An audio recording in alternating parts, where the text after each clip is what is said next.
Somnifère, le podcast.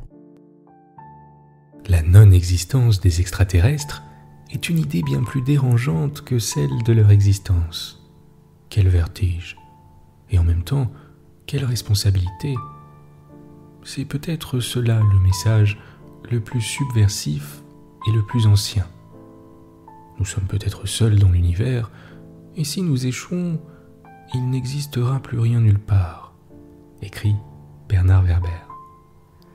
Bonsoir à tous, nous sommes le mardi 28 septembre et Somnifère vous emmène ce soir en Normandie, autour des magnifiques falaises d'Étretat, où un homme affirme avoir été témoin d'événements surnaturels dont il fait le récit. Je vous souhaite une excellente nuit et maintenant place à notre séance de relaxation. La séance de relaxation. Installez-vous confortablement, fermez les yeux. S'il fait un peu frais, couvrez-vous jusqu'aux épaules. Et lorsque vous êtes prêt, prenez une grande inspiration par le nez et laissez tout le stress de votre journée s'échapper à l'expire.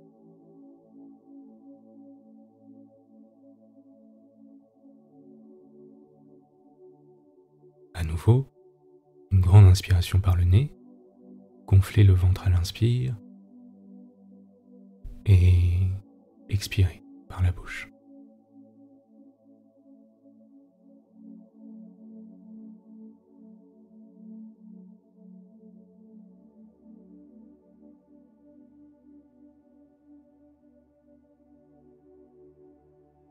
Prenez un moment pour scanner votre corps de haut en bas et relâcher toutes les tensions, en particulier au niveau de votre dos et de vos épaules qui s'enfoncent complètement dans le matelas.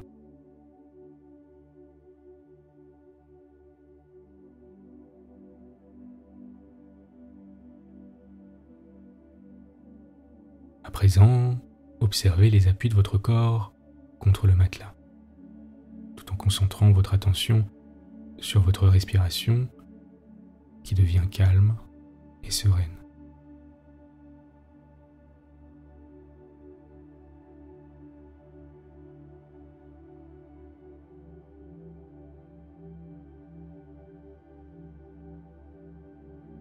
Sentez votre poitrine se soulever à l'inspire et se baisser à l'expire.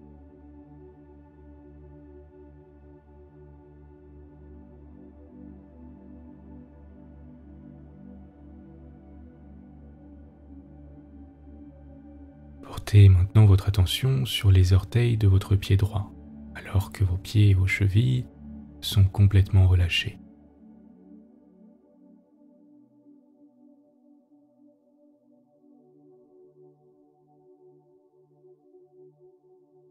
Sentez tes mains les masser un par un délicatement.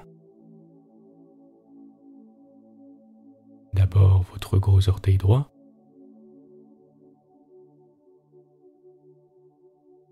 puis le second,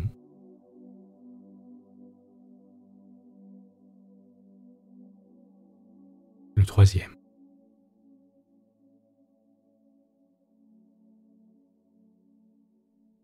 le quatrième,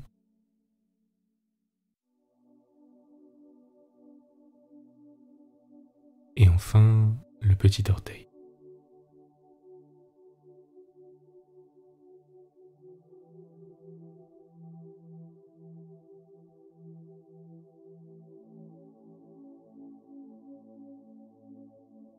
À présent, portez votre attention sur les orteils de votre pied gauche, alors que vos pieds et vos chevilles sont toujours relâchés.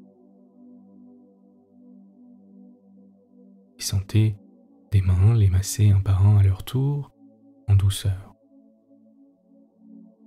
D'abord votre gros orteil,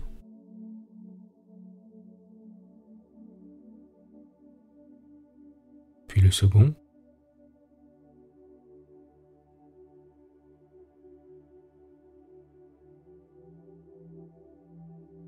le troisième,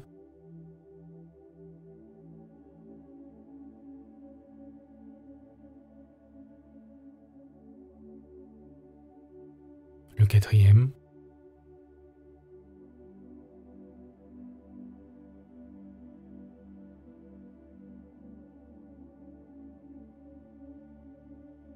enfin le petit orteil.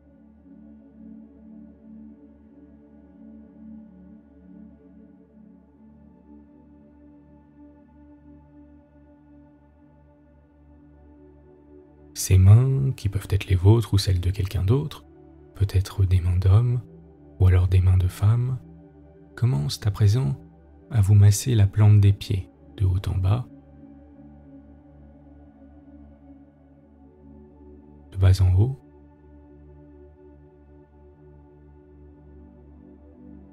puis de gauche à droite.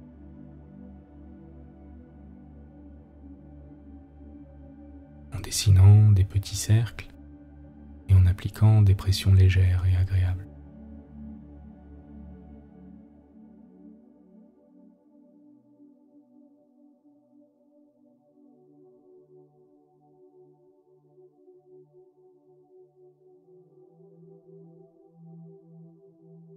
Profitez de ce massage pendant quelques instants et concentrez votre attention sur votre respiration et sur l'air qui entre dans vos narines et en ressort plus chaud à l'expiration.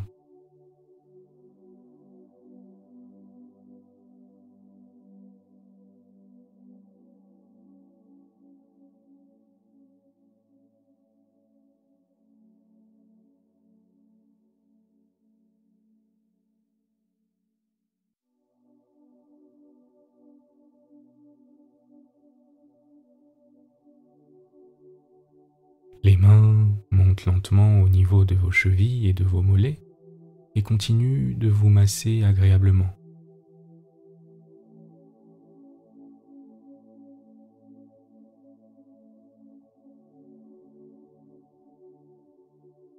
Puis remontent lentement au niveau de vos cuisses et de vos hanches. Et vous sentez comme une douce chaleur vibrante vous envelopper.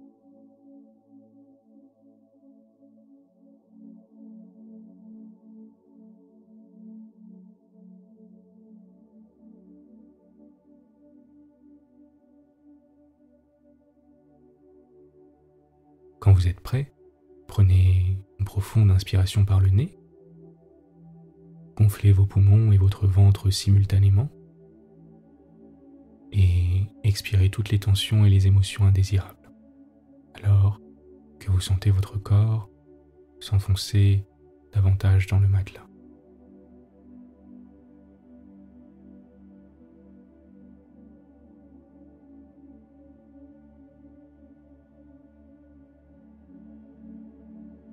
Les mains se situent maintenant à la base de votre colonne vertébrale et vous massent délicatement, vertèbre par vertèbre, avec bienveillance, alors que tous les muscles de votre dos se détendent.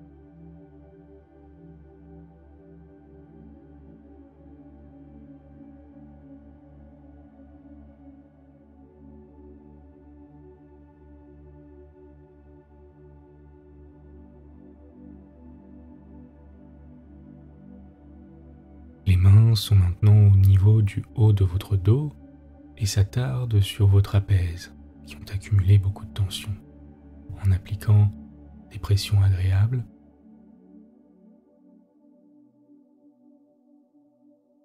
alors que la détente commence à irradier votre dos.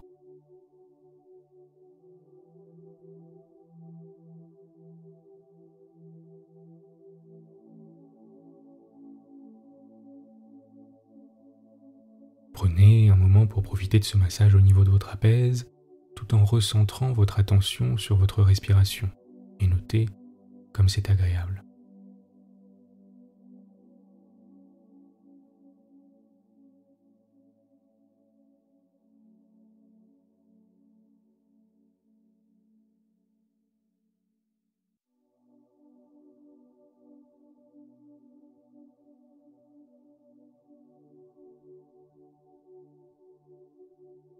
Les mains glissent à présent au niveau de vos épaules et de votre nuque.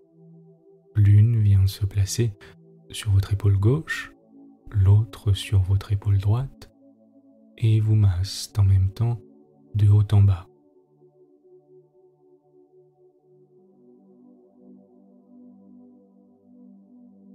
Puis de gauche à droite.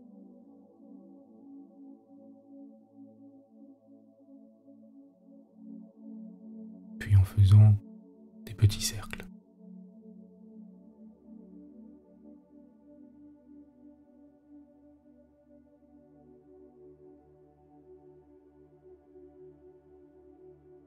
Gardez votre attention sur votre respiration et si des pensées vous viennent à l'esprit, laissez-les passer comme si vous n'en aviez rien à faire, comme si vous étiez un simple observateur, en les acceptant et en recentrant votre attention sur votre souffle.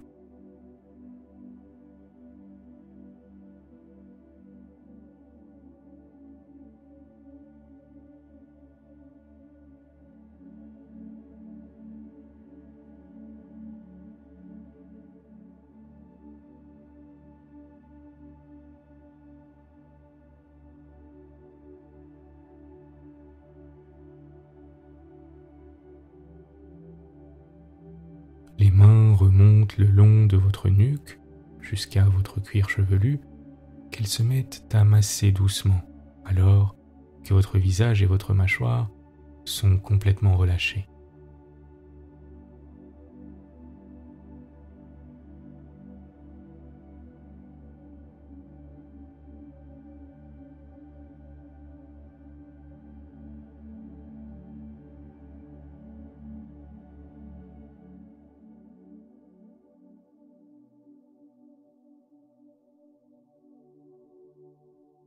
Respirez naturellement, à votre rythme, et observez simplement ce qui se passe.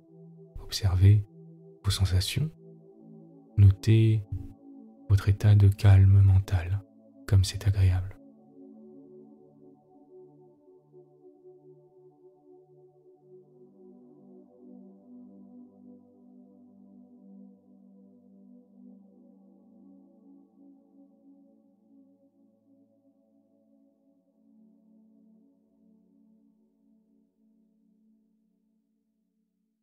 Pendant quelques instants, ne faites rien d'autre que de concentrer votre attention sur votre respiration.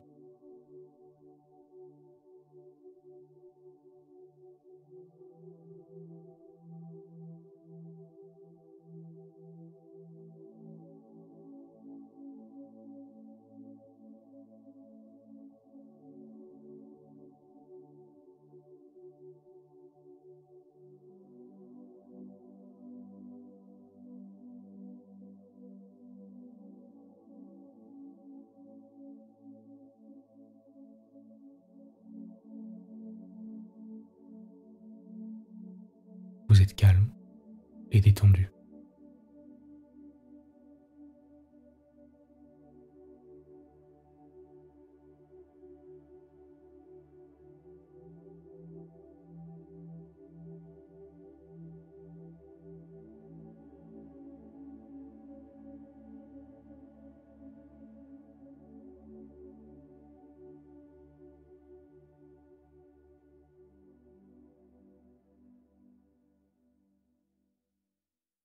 L'histoire du soir. Guy de Maupassant, L'homme de Mars.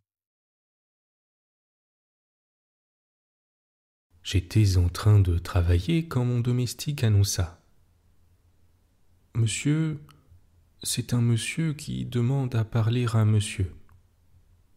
Faites entrer. » J'aperçus un petit homme qui saluait. Il avait l'air d'un chétif maître d'études à lunettes dont le corps fluet n'adhérait de nulle part à ses vêtements trop larges. Il balbutia. « Je vous demande pardon, monsieur, bien pardon de vous déranger. » Je dis. « Asseyez-vous, monsieur. » Il s'assit et reprit. « Mon Dieu, monsieur, je suis très troublé par la démarche que j'entreprends. Mais il fallait absolument que je visse quelqu'un. Il n'y avait que vous. Enfin, j'ai pris du courage, mais vraiment, je n'ose plus. »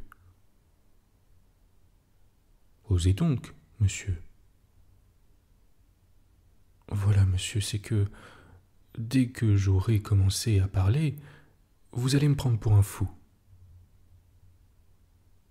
Mon Dieu, monsieur, cela dépend de ce que vous allez me dire. Justement, monsieur, ce que je vais vous dire est bizarre. Mais je vous prie de considérer que je ne suis pas fou, précisément par cela même que je constate l'étrangeté de ma confidence. Eh bien, monsieur, allez. Non, monsieur, je ne suis pas fou, mais j'ai l'air fou des hommes qui ont réfléchi plus que les autres et qui ont franchi un peu, si peu, les barrières de la pensée moyenne. Songez donc, monsieur, que personne ne pense à rien dans ce monde. Chacun s'occupe de ses affaires, de sa fortune, de ses plaisirs, de sa vie enfin, ou de petites bêtises amusantes comme le théâtre, la peinture, la musique ou la politique, la plus vaste des niaiseries, ou de questions industrielles. Mais qui donc pense? Qui donc? Personne. Je m'emballe, pardon. Je retourne à mes moutons. Voilà 5 ans que je viens ici, monsieur. Vous ne me connaissez pas, mais moi je vous connais très bien. Je ne me mêle jamais au public de votre plage ou de votre casino. Je vis sur les falaises. J'adore, positivement, ces falaises d'Étretat. Je n'en connais pas de plus belle, de plus saine. Je veux dire saine pour l'esprit. C'est une admirable route entre le ciel et la mer. Une route de gazon qui court sur cette grande muraille de rochers blancs et qui vous promène au bord du monde, au bord de la terre, au-dessus de l'océan.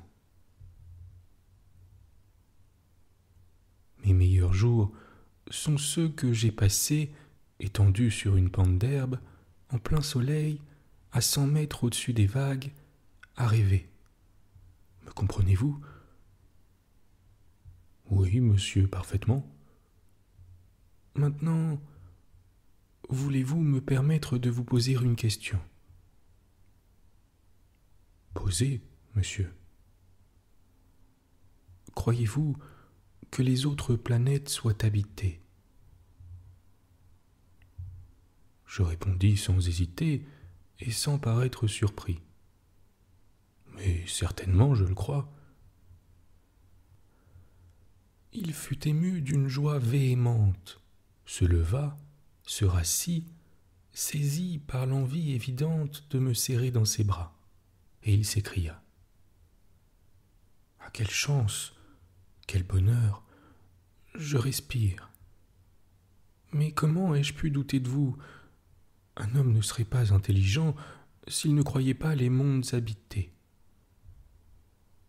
Il faut être un sot, un crétin, un idiot, une brute, pour supposer que les milliards d'univers brillent et tournent uniquement pour amuser et étonner l'homme, cet insecte imbécile, pour ne pas comprendre que la Terre n'est rien qu'une poussière invisible dans la poussière des mondes, que notre système tout entier n'est rien que quelques molécules de vie sidérale qui mourront bientôt. Regardez la Voie lactée, ce fleuve d'étoiles, et songez que ce n'est rien qu'une tache dans l'étendue qui est infinie. Songez à cela seulement 10 minutes, et vous comprendrez pourquoi nous ne savons rien. Nous ne devinons rien, nous ne comprenons rien. Nous ne connaissons qu'un point, nous ne savons rien au-delà, rien au dehors, rien de nulle part, et nous croyons et nous affirmons. Ah, s'il nous était révélé tout à coup ce grand secret de la grande vie ultraterrestre, quel étonnement! Mais non, je suis une bête à mon tour. Nous ne le comprendrions pas, car notre esprit n'est fait que pour comprendre les choses de cette terre. Il ne peut s'étendre plus loin, il est limité comme notre vie, enchaîné sur cette petite boule qui nous porte, et il juge tout par comparaison. Voyez donc, monsieur, comme tout le monde est sot, étroit et persuadé de la puissance de notre intelligence, qui dépasse à peine l'instinct des animaux. n'avons pas la faculté de percevoir notre infirmité. Nous sommes faits pour savoir le prix du beurre et du blé, et au plus pour discuter sur la valeur de 2 chevaux, de 2 bateaux, de 2 ministres ou de 2 artistes. C'est tout. Nous sommes aptes tout juste à cultiver la terre et à nous servir maladroitement de ce qui est dessus. À peine commençons-nous à construire des machines qui marchent, nous nous étonnons comme des enfants à chaque découverte que nous aurions dû faire depuis des siècles, si nous avions été des êtres supérieurs. Nous sommes encore entourés d'inconnus, même en ce moment où il a fallu des milliers d'années de vie intelligente pour soupçonner l'électricité. Sommes-nous du même avis ? Je répondis en riant. « Oui, monsieur. » Très bien alors. Eh bien, monsieur, vous êtes-vous quelquefois occupé de Mars ? De Mars ? Oui, de la planète Mars. Non, monsieur. Vous ne la connaissez pas du tout ? Non, monsieur. Voulez-vous me permettre de vous en dire quelques mots ? Mais oui, monsieur, avec grand plaisir. Vous savez sans doute que les mondes de notre système, de notre petite famille, ont été formés par la condensation en globes d'anneaux gazeux primitifs, détachés l'un après l'autre de la nébuleuse solaire. Oui, monsieur. Il résulte de cela que les planètes les plus éloignées sont les plus vieilles et doivent être par conséquent les plus civilisées. Voici l'ordre de leur naissance. Uranus, Saturne, Jupiter, Mars, la Terre, Vénus, Mercure. Voulez-vous admettre que ces planètes soient habitées comme la Terre ? Mais certainement, pourquoi croire que la Terre est une exception ? Très bien. L'homme de Mars étant plus ancien que l'homme de la Terre... Mais je vais trop vite. Je veux d'abord vous prouver que Mars est habité.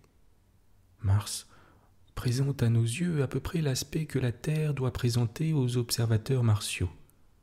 Les océans y tiennent moins de place et y sont plus éparpillés. On les reconnaît à leur teinte noire parce que l'eau absorbe la lumière, tandis que les continents la réfléchissent.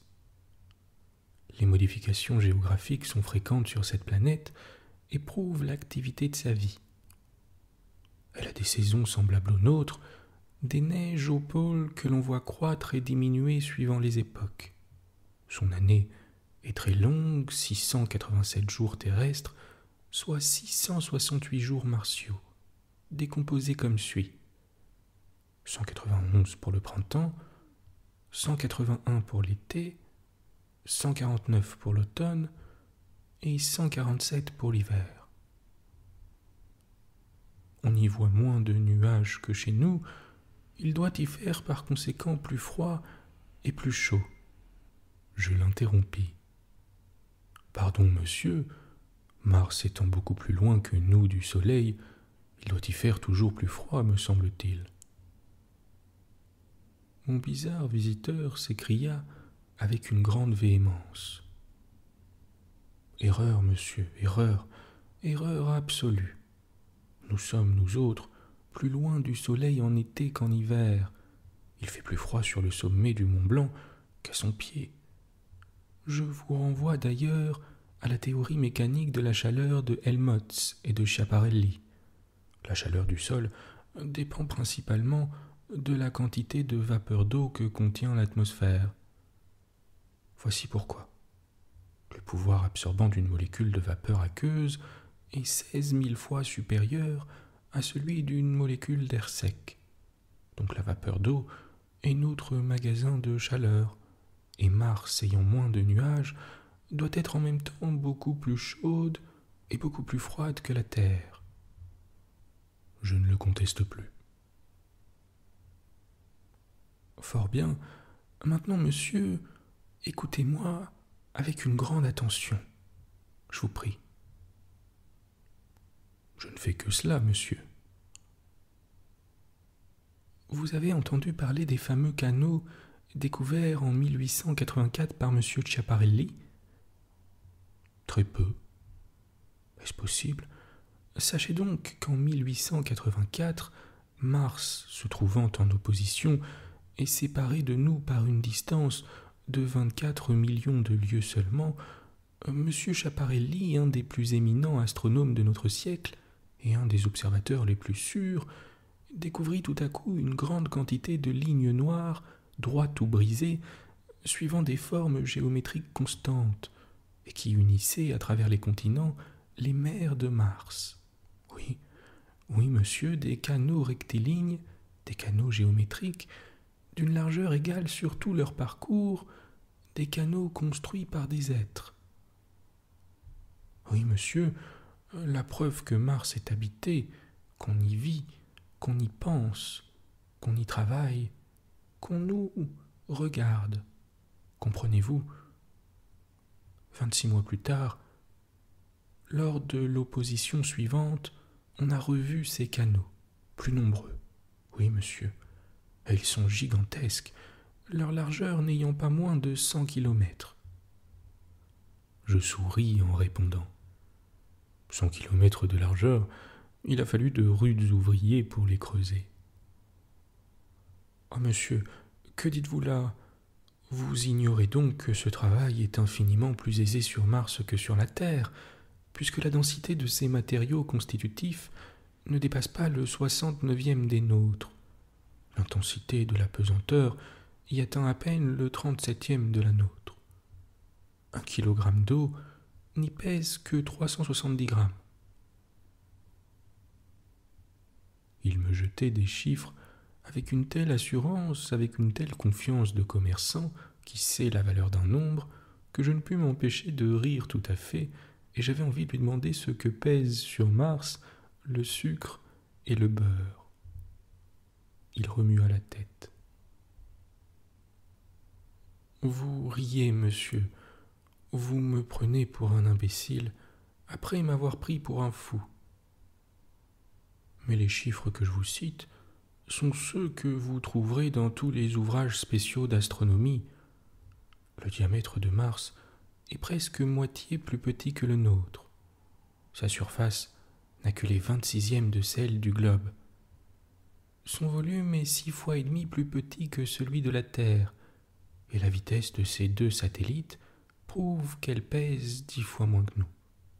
Or, monsieur, l'intensité de la pesanteur dépendant de la masse et du volume, c'est-à-dire du poids et de la distance de la surface au centre, il en résulte indubitablement sur cette planète un état de légèreté qui rend la vie toute différente, règle d'une façon inconnue pour nous les actions mécaniques et doit y faire prédominer les espèces ailées.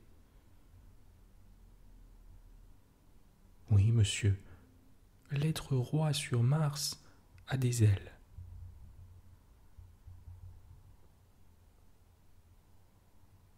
Il vole, passe d'un continent à l'autre, se promène comme un esprit autour de son univers auquel le lie cependant l'atmosphère qu'il ne peut franchir, bien que... Enfin, monsieur, vous figurez-vous cette planète couverte de plantes, d'arbres et d'animaux, dont nous ne pouvons même soupçonner les formes, et habitée par de grands êtres ailés, comme on nous a dépeint les anges. Moi, je les vois voltigeant au-dessus des plaines et des villes, dans l'air doré qu'ils ont là-bas. Car on a cru autrefois que l'atmosphère de Mars était rouge comme la nôtre est bleue. Mais elle est jaune, monsieur, d'un beau jaune doré.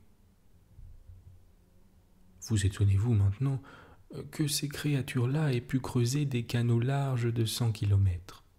Et puis, songez seulement à ce que la science a fait chez nous depuis un siècle. Et dites-vous que les habitants de Mars sont peut-être bien supérieurs à nous. Il se tut brusquement, baissa les yeux, puis murmura d'une voix très basse. « C'est maintenant que vous allez me prendre pour un fou. Quand je vous aurais dit que j'ai failli les voir, moi, l'autre soir, vous ne savez pas que nous sommes dans la saison des étoiles filantes. Dans la nuit du 18 au 19 surtout, on en voit tous les ans d'innombrables quantités. Il est probable que nous passons à ce moment-là à travers les épaves d'une comète. J'étais donc assis sur la manne-porte, sur cette énorme jambe de falaise qui fait un pas dans la mer, et je regardais cette pluie de petits mondes sur ma tête. Cela est plus amusant et plus joli qu'un feu d'artifice, monsieur. Tout à coup, j'en aperçus un au-dessus de moi, tout près, un globe lumineux, transparent, entouré d'ailes immenses et palpitantes, ou du moins j'ai cru voir des ailes dans les demi-ténèbres de la nuit. Il faisait des crochets comme un oiseau blessé, tournait sur lui-même avec un grand bruit mystérieux, semblait haletant, mourant, perdu. Il passa devant moi, on eût dit un monstrueux ballon de cristal, plein d'êtres affolés, à peine distincts mais agités comme l'équipage d'un navire en détresse qui ne gouverne plus et roule de vague en vague. Et le globe étrange, ayant décrit une courbe immense, alla s'abattre au loin dans la mer où j'entendis sa chute profonde, pareille au bruit d'un coup de canon. Tout le monde d'ailleurs dans le pays entendit ce choc formidable, compris pour un éclat de tonnerre. S'ils étaient tombés sur la côte près de moi, nous aurions connu les habitants de Mars. Ne dites pas un mot, monsieur, songez. Songez longtemps, et puis racontez cela un jour si vous voulez. Oui, j'ai vu le premier navire aérien, le premier navire sidéral lancé dans l'infini par des êtres pensants, à moins que je n'ai assisté simplement à la mort d'une étoile filante capturée par la Terre. Car vous n'ignorez pas, monsieur, que les planètes chassent les mondes errants de l'espace comme nous poursuivons ici-bas les vagabonds. La Terre, qui est légère et faible, ne peut arrêter dans leur route que les petits passants de l'immensité.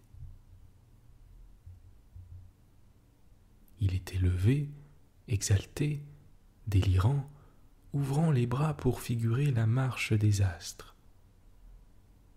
Les comètes, monsieur, qui rôdent sur les frontières de la grande nébuleuse dont nous sommes des condensations, les comètes, oiseaux libres et lumineux, viennent vers le soleil des profondeurs de l'infini. Elles viennent, traînant leur queue immense de lumière, vers l'astre rayonnant. Elles viennent, accélérant si fort leur course éperdue, qu'elles ne peuvent joindre celui qui les appelle. Après l'avoir seulement frôlé, elles sont rejetées à travers l'espace par la vitesse même de leur chute. Mais si au cours de leur voyage prodigieux, elles ont passé près d'une puissante planète, si elles ont senti, déviées de leur route, son influence irrésistible, elles reviennent alors à ce maître nouveau qui les tient désormais captives. Leur parabole illimitée se transforme en une courbe fermée et c'est ainsi que nous pouvons calculer le retour des comètes périodiques. Jupiter a 8 esclaves, Saturne 1, Neptune aussi en a 1, et sa planète extérieure 1 également, plus une armée d'étoiles filantes. Alors, j'ai peut-être vu seulement la Terre arrêter un petit monde errant. Adieu, monsieur. Ne me répondez rien. Réfléchissez et racontez tout cela un jour si vous voulez. c'est fait, ce toqué m'ayant paru moins bête qu'un simple rentier.